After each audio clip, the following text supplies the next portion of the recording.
Orang yang susah tidur malam ni sebenarnya orang yang sangat baik. Sebab apa? Kebanyakan orang yang malam-malam tak boleh tidur lena ni, mereka ni kebanyakan orang yang selalu dianiaya, dizalimi, banyak orang buat jahat kat mereka, dan mereka memilih untuk tidak membalasi kejahatan itu, dan mereka memilih untuk berdiam diri. Tetapi pada penghujungnya, bila malam tu datang, mereka akan terkenang-kenang. Orang ni kenapa dia buat jahat kat aku? Apa salah aku buat kat dia?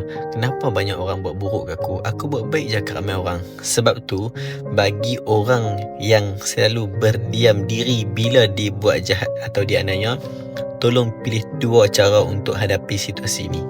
Yang pertama, jika kamu orang yang berani untuk berhadapan dengan orang, maka berhadapanlah dengan orang dengan cara yang matang. Orang buat jahat dekat kamu, buat zalim kat kamu, jumpa, confront dia dan settlekan isu tu.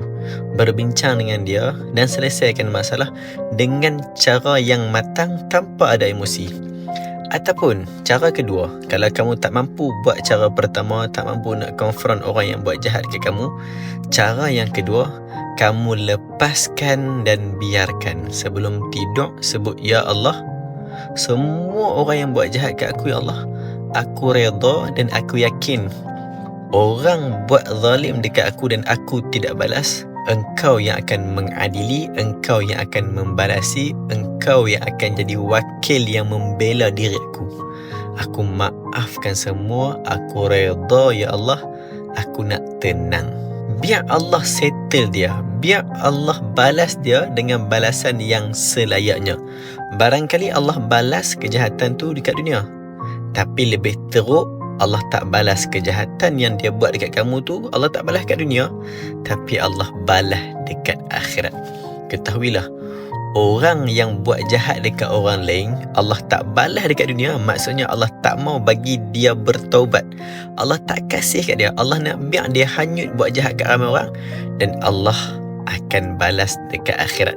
Hari di mana tidak ada penyesalan, tidak ada peluang untuk dia perbaiki kesalahan dia. Jadi hampa biar je orang buat jahat kat hampa tu. Sebut banyak kali kat hati, Ya Allah, aku redha, Ya Allah, aku nak tenang, Ya Allah, terima kasih bagi ada orang buat jahat kat aku. Dengan cara ini, aku dapat pahala, aku dapat kebaikan, aku dapat kelebihan doa dikabulkan. Ya Allah, aku lepaskan, aku biar. Nah, jangan fikir sangat dah, pening kepala sangat fikir pasal orang buat jahat kat kita. Kita hidup nak tenang-tenang, tak mau gaduh dengan orang. Apapun, tahniah sebab kalian semua dah jadi orang yang hebat dan orang yang baik.